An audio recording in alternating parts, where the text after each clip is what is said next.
Zach, tell us exactly what's going on here. Sure. So the news today is that we learned last week that Robert Mercer, the co-chief executive officer of Renaissance Technologies, was stepping down as co-CEO. Today we've learned that actually this move wasn't totally on his own. Jim Simons, the founder and chairman of Renaissance, actually urged Mr. Mercer to take this step. So that reflects the kind of feeling within the firm, within Renaissance, that the attention that was coming on the firm because of Mr. Mercer's political projects was beginning to take a toll. How much was it the attention, and how much was it investors pulling money? Well, we know of one fund, a Baltimore Police and Fire Pension Fund, that actually voted to withdraw a small investment from Renaissance amid all of these conversations.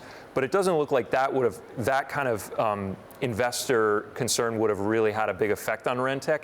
It's really more concerns about publicity, recruitment, morale, things like that could have a longer-term effect. Zach, got a quote here. I've great respect for Mr. Bannon. I'm reading it, and from time to time I do discuss politics with him. However, I make my own decisions with respect to whom I support politically. These decisions do not always align with Mr. Bannon's. I mean, to just remind us what their relationship is like. Sure, and that's absolutely true. Mercer and Bannon have gone different directions in many political things.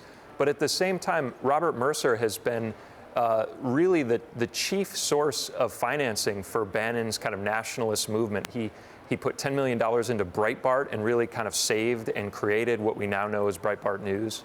He funded books about Hillary Clinton that had a huge effect on pushing Bannon's ideas in the 2016 race. So he was really kind of the ATM that Bannon would turn to again and again to finance his projects. At the same time, there's a little bit of a rift, because he came out and he basically said he was sorry that he had ever supported or said anything about Monopolist, for example. Right, Milo Yiannopoulos, who was kind of championed as this kind of right-wing provocateur. Mercer actually denounced him last week and said he regretted ever having funded him.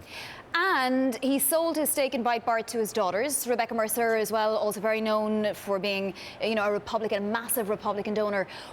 So if he was pushed out, it doesn't mean that he left to do something political. But now that he's out, will he do something more political? It remains to be seen. Mr. Mercer doesn't talk publicly very often.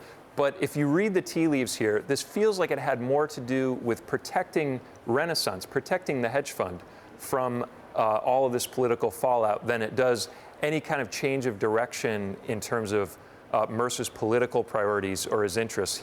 In some ways, he may be more free now to do exactly what he wants to do without having that come back and create headlines for the hedge fund. So how does his freedom change the matrix for the righter part of the Republican Party? I'm talking Bannon. Obviously, it probably won't change much for the stalwart GOPers, but for the Freedom Caucus, for Bannon and the further right. Right. Bannon is mounting a kind of insurgent campaign here to remove establishment Republicans, to dethrone Senate Majority Leader Mitch McConnell in next year's midterm elections.